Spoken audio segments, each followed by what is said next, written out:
I've never been much of a dreamer.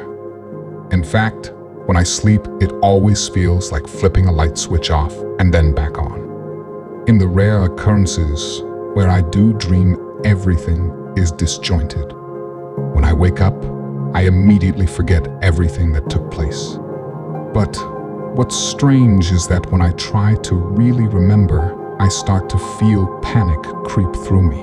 My blood turns cold and it gets hard to breathe. So I don't try to remember. I just wake up, grab some water, and go back to sleep. Sometimes though, when I have these dreams, it makes it hard to fall back asleep. I live alone, and even though I don't try to remember what my dreams were anymore, I do remember how remembering them made me feel. So I get scared. I get scared that I will close my eyes, and the darkness that fills my room will just consume me, and I will just be gone. Just like my mom, and just like my dad. They passed shortly after I graduated high school, and it's kind of the reason why I didn't branch out and explore college. They left me the house, and with it, the bills and responsibilities. Regardless, I never slip away into the darkness when I fall asleep. Lights off, and lights back on. Then it's my normal daily routine. Take a leak, shower, brush my teeth, and head off to work. I work for a small local bank in a small rundown town as a teller. Things are pretty slow now, since most transactions are done through the ATM. So I don't get to see too many people. It's usually just me and my boss. On a busy day at the bank, I will have 4 or 5 people come into the branch to make a deposit or to pull out cash. But more often than not, I will have days where no one actually comes into the branch. It can get boring and even lonely.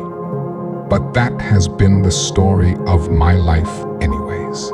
I have always been lonely. I wasn't very popular in school, and what friends I did have all left town as soon as they graduated. That night when I went to bed, I had a dream, and when I awoke, I remembered some of the details. In my dream, I was laying in my bed on my side.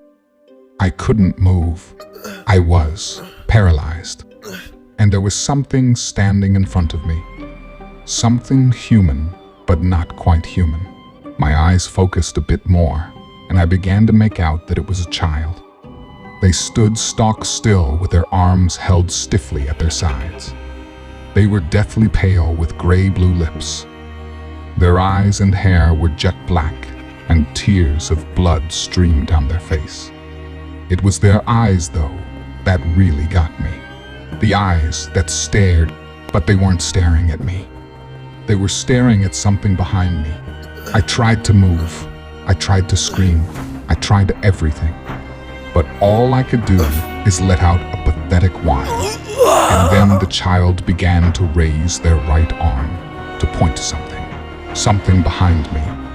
Something I was unable to see. The child's mouth opened inhumanly wide. They let out a high-pitched scream. I struggled as hard as I could to move, to wake myself, to do anything but lay there and die. The scream got louder and louder. My heart rate quickened. I could feel the adrenaline pulse through my body. And that's when I felt it. The hot breath on the back of my neck. The tight grip on my shoulder. The child's scream abruptly stopped. Mouth agape, the child snapped its head towards me, staring.